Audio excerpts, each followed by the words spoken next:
The key takeout from the New South Wales Centre for Immunisation Research and Surveillance Study on coronavirus in classrooms goes like this. Researchers tracked 18 COVID-19 cases, 9 students and 9 teachers across 15 New South Wales schools, tracing 863 close contacts and only found 2 extra transmitted cases of the disease. Neither of them were teachers. This is leading us to conclude that there's really a very low rate of spread between children and certainly from children to adults that we've seen in our preliminary data in schools. Canberra is using the study to increase pressure on the states to return schools to normal as soon as possible. I can't be more clear than that. The advice cannot be more clear than that. The 1.5 metre in classrooms and the 4 square metre rule is not a requirement of the expert medical advice in classrooms. But even though students have been declared basically safe, teachers are still potentially at risk from other teachers and also parents. A new national survey of 10,000 teachers found 4 out of 5 feel unsafe at school right now and report feeling anxiety about their health. Our members are feeling anxious, not only about their health but about their safety in school settings. There does seem to be one set of rules for the broader community and another set of schools. All this as states squabble about when to push the button on going back to school. New South Wales is set on rotating students through classrooms 1 day a week for term 2.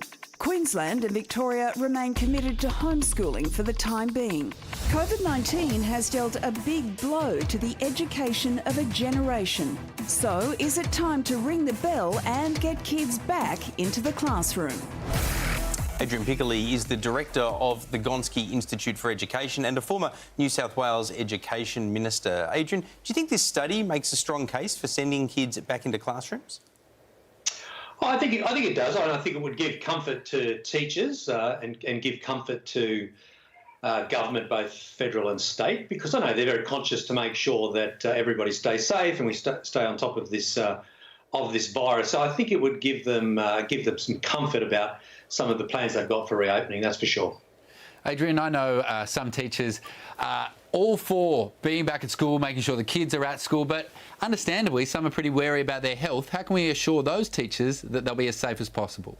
I think there should be. I know even at the moment when schools are virtually closed, if any teachers have underlying health conditions, they're certainly encouraged to stay home, that's for sure. But even, the social distancing, from what I've seen in that study, are more about the adults in the school and amongst parents rather than it is with children. So protocols around staff rooms where there's no reason why you have to have lunch in the staff room, you can put those kinds of measures in place within schools to keep those distances between the adults, because it seems the distance between the kids matters less than it does the distance between the adults.